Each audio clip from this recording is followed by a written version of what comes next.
we are the initial. I'm just gonna start Do that. chatting. I need to fix it. Founders of fanfare, and we have prepared kind of an introduction to what it is that we are doing, or how it became what it is today, and it will be. Damn it. It's kind of a so in that sense it's kind of a history of fanfare told through images, specifically presenting or told through our display system, but it would be we'll like jump back and forth In time. yeah, and as a beginning part, we thought probably, actually, I don't know most faces here, which is great.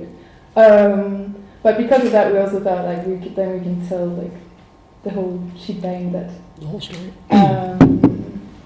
in case people don't know. Firstly, that will happen by so we divided this talk into 4 chapters. First one being mapping fanfare. Literally, that would be more towards the end, but quite interesting, like relevant maybe to say is that fanfare started in the autumn 2014. We had our 4th birthday yesterday. And yeah. Small segment. And that was when it started. There was very much based of also personal observations of being surrounded by a lot of self-initiated design work or cross-disciplinary fields that did not really have spaces to be presented from. Because it was outside of the normal art context, it was something else. So there was not really an exhibition possibility for these designers that were working very autonomously. And that was already a burden for us, but then yeah. The rest is yeah. And so that was kind of the lack of space.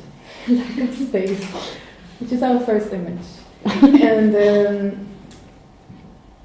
And as part of that, we started a space which was actually just facilitating room for structures, for networks that was already existing. This brings maybe also kind of an important side note. When we're going to speak about publishing today, it's going to be in a very broad term or challenging that quite a lot, because a lot of what we will show or talk about is incredibly physical and Spacious as well. So what very quickly happened was that once establishing a space for these projects to come together, a lot of new networks or collaborations started taking shape. So creating a framework also initiated unpredictable directions for new projects to take place. Yeah, and for the way that fanfare as a platform was developing. We both come with graphic design backgrounds, and though a lot of the work I think that we do is not necessarily tied to the classical idea of graphic design, then there's a lot of perhaps tools of organizing or structuring or seeing systems, and then maybe also communicating that are being applied to many of the things that we are doing in the sense of how we approach space or how you create space. Next. Yeah. Which perhaps brings us to some like very like challenging or like realistic conditions of the way that it started, because of course there's the issue of finance or how to manage yourself. And in the beginning, we were moving around spaces every second month, at least. Basically, a lot in this area of Amsterdam. It was an anti-squat solution to our problem of not paying rent, for not being able to pay rent, but still wanting to do this. So we got a pretty great deal with a corporation, like a housing corporation in Amsterdam, that allowed us to play around for what was it, 1.5 years maybe? Mm-hmm. And we moved 9 times. I used but six and we sort of started hacking space and transforming empty stores into our exhibition space. But that went from like small, cute, old furniture stores to huge old bike stores, just completely different settings. And moving around.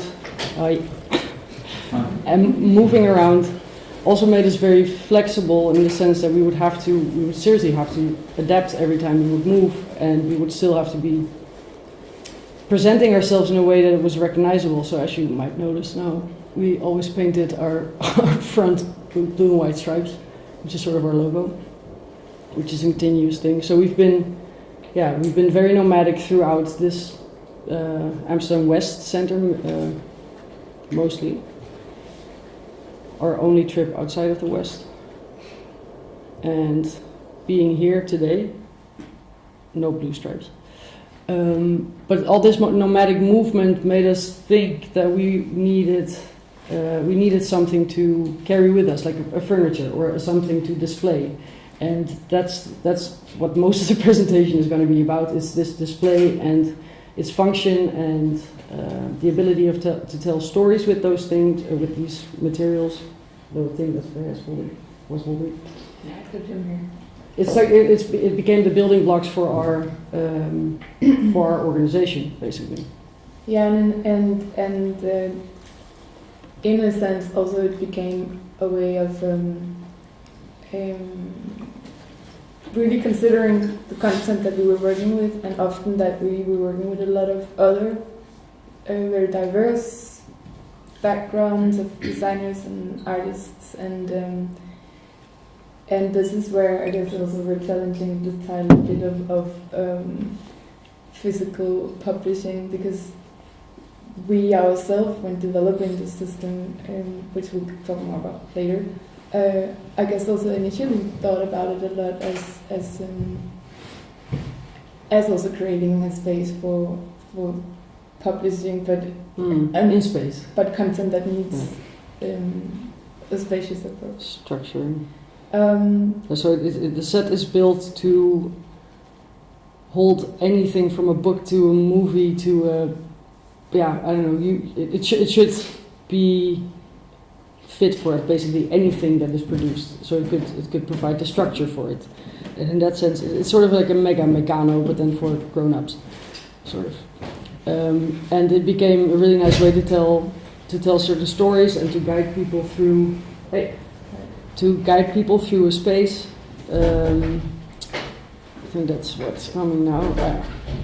Yeah, I think at this moment we're in Brno, the graphic design biennial in 2016, and it's the first time that we travel outside of the Netherlands with our display.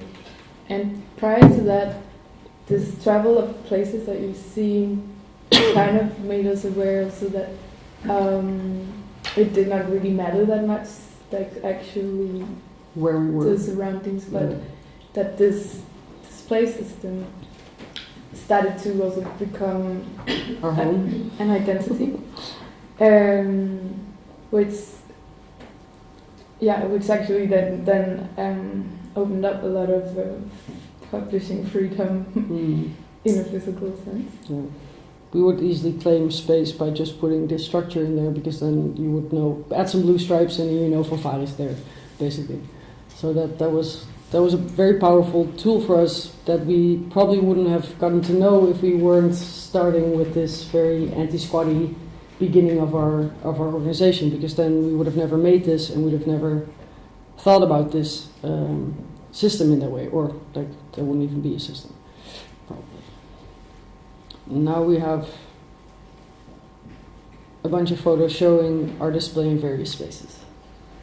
Is this in Tallinn?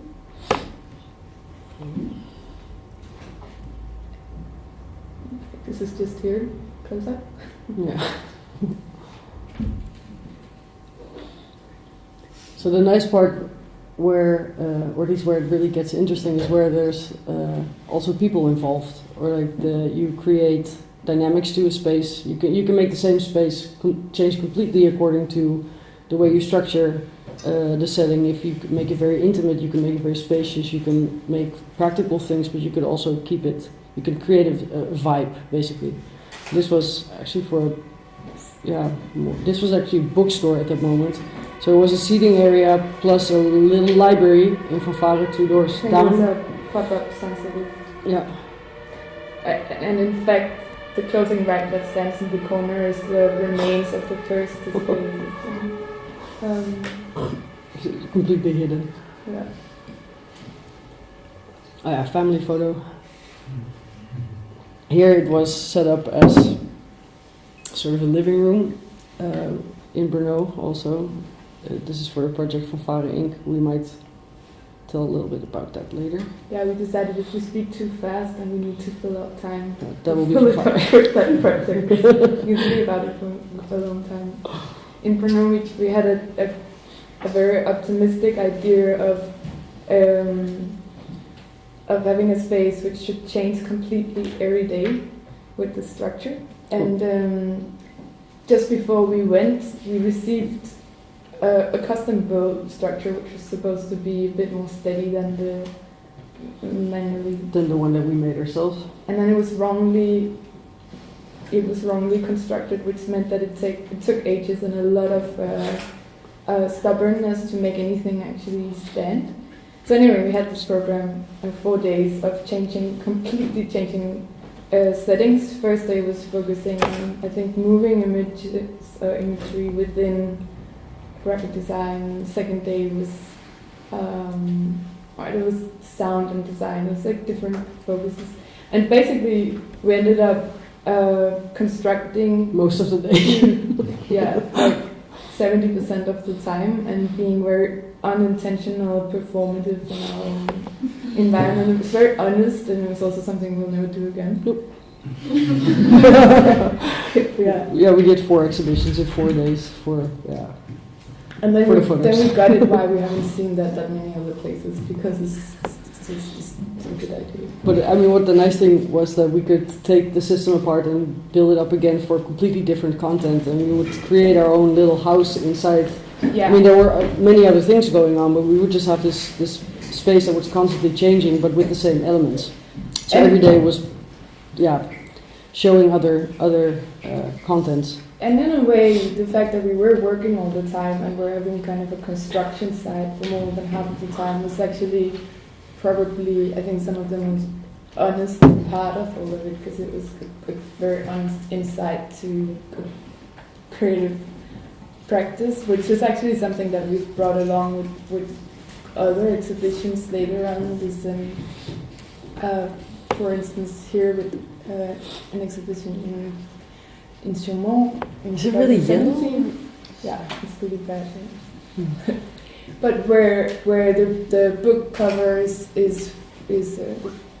a photo on the inside, which is photographed at the spot, meaning that it has to be printed at the spot, meaning that it has to be cut and folded at the spot as well, and it somehow it has generated conversation and been a conversation trigger that's been quite interesting in the sense of interacting and bringing across a message of the content that we were actually there to produce, which was or is from Fanfare Inc. again. So many family photos. Which maybe as a very fast sentence it is a traveling annual project that we chapter, and it's investigating the conditions of creative nomadic work, and it does so through changing focus a year, which always invites and brings in a lot of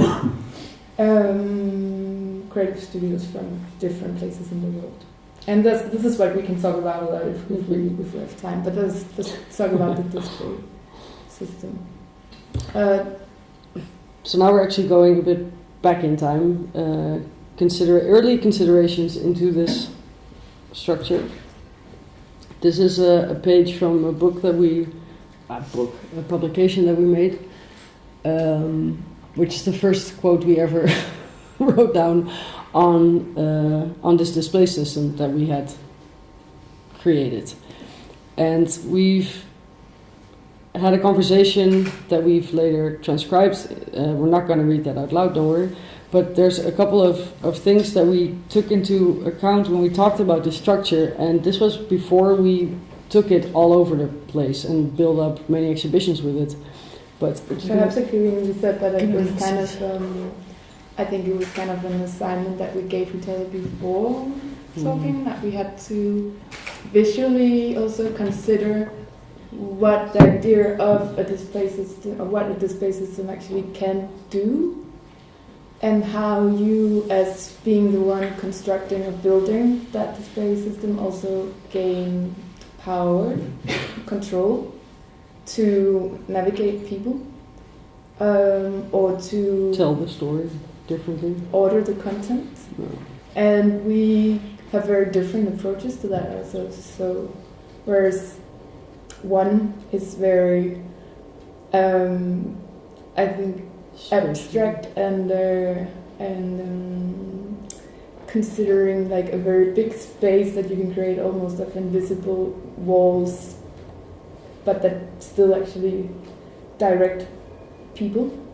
I mean, visible walls in the sense that when you create something, there's actually a hole you can walk through it, but often people don't, so you really navigate.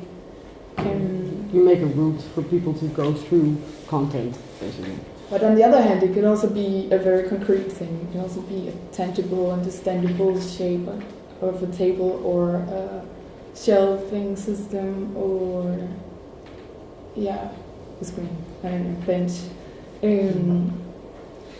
But that's where also the display system, or calling it furniture, is quite a nice tension, because it's actually it's furniture for books or furniture for videos or sort of furniture, but then taken very broadly. Now we're going to show you some of the drawings that we did. So we used this sort of visual method to create a discussion about like what are the things you can do with the system. So this is, for example, an overview or some kind of 2D, 3D effect, or what is this? Scattered, I think. It's basically, we had one had two, that's a small boring side note, but one was making drawings. The drawings are in the publication, quite large scale, and so you don't necessarily see them completely, but one is handmade, the other one is computer made. That's in order to differ the two from each other, and they were made before the conversation, so they're actually more triggers or tools to talk about considerations. Also kind of an odd 2D translation. Yes. To get to the point, the first system. Then we go back to the tools. Toolbox. The repetition is intentional. Yeah. So this is Dr. Berry. This is a long time ago. I feel like I don't think we have to stay that long at the photo, but it's just playing with what different things could actually be done and how you can change space. This is a moment where we are in a 300 square meter space on the Builder Dark start. Lots of space to play. Yeah, and then you needed a lot of content in order to fill it up. Opening posters that are just celebrating the display system.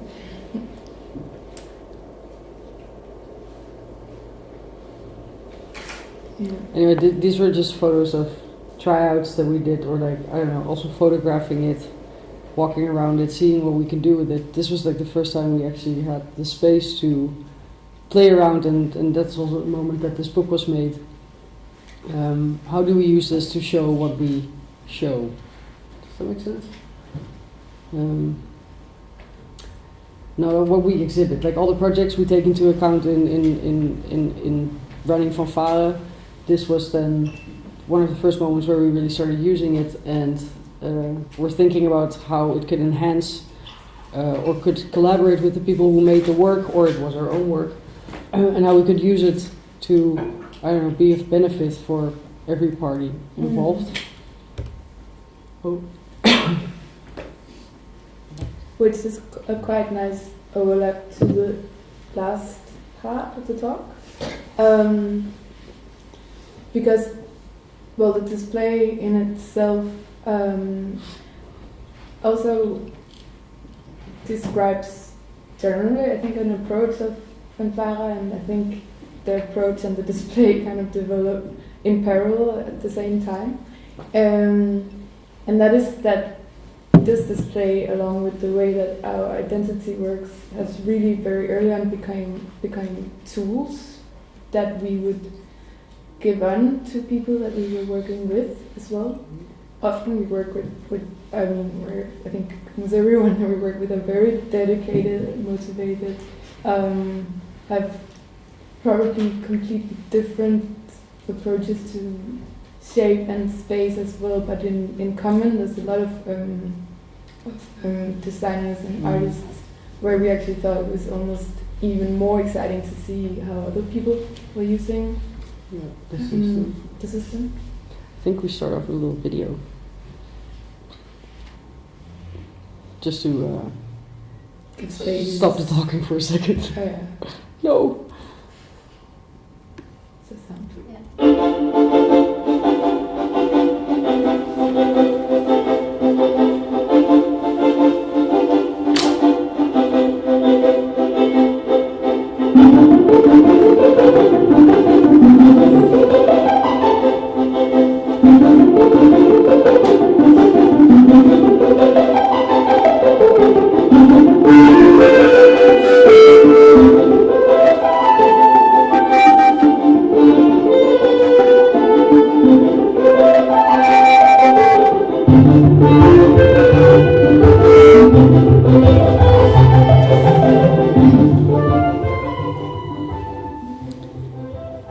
Our promotion video.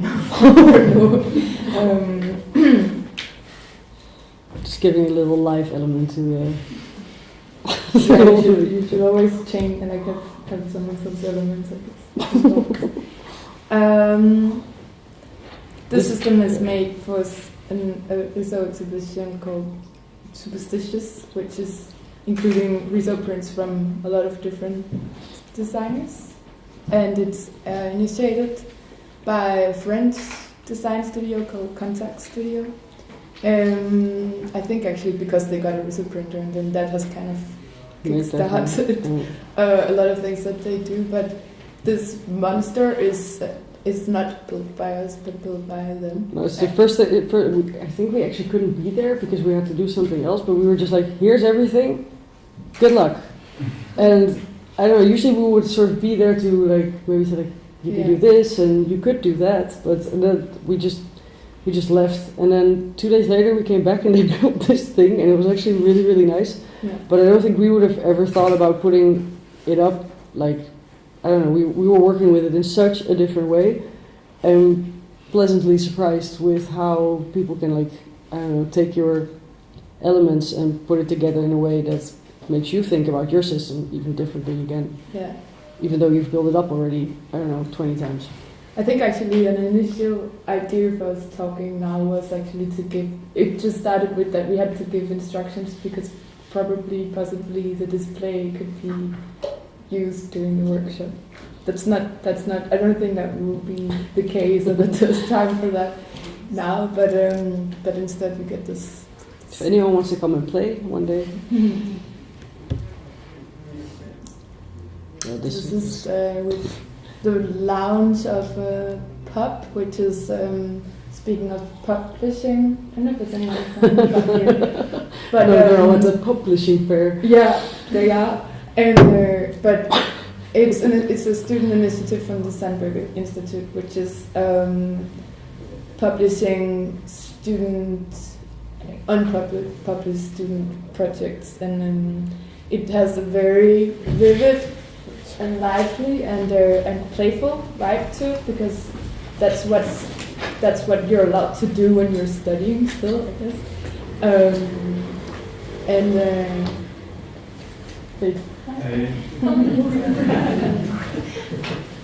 Yeah, so this was the like birth of pub. And this is again, what is it? Photos of collaborations. Yeah. Different exhibitions with the same display. A long time ago. Yeah. I think this is almost. So I think for 1/3 of the time we've been in this space where you're sitting right now, like the 1/3 of the whole 4 years that we've been doing things. Yeah. And funny enough, I think it's necessary to start doing more of these display things in here, because for example now there's nothing. Could have built something here. This is the last time we've used it here, I think. But it's not, so this is like told, like a fanfare story told through this display system. In parallel, there's been this development, very loose development of a design identity with blue stripes and type that have also been given onto other people. So there's a track of different voices in the visual design as well. And then beside of that, the very, I think we're enough in the end for me to say talk about fanfare. No, right? Fanfare. No, like, is this towards the end? Yeah. This is the end. Well, of the beginning of the evening. No, but there's the display system, creating space, it's a visual system, rules given onto other people, and then now I think today we've arrived at a structure of the program of fanfare, which also has parts or elements of this approach. We do a lot of different things, but it's easily maybe told in a 3-corner structure, which is collaborations of their exhibitions, these research projects where fanfaring that we mentioned is the biggest one of them. There's 2 a year, and then last this experimental lecture series, which is always involving external collaborators or curators. It's changing format every year, so there's considerations of the communication, but also how do you reach out to a network, and what do you present and what and how to do that. So this year we have external curators who's gonna work with us for the coming bi-monthly events.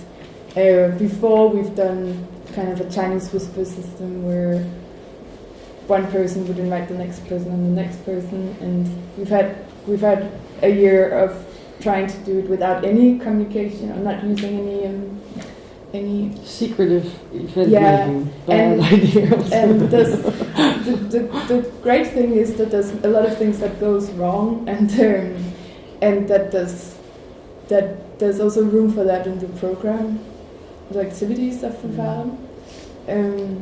This kind of, I think, an important and quite exciting factor of the way that we do things. Cool stuff. That was it. I think this is also.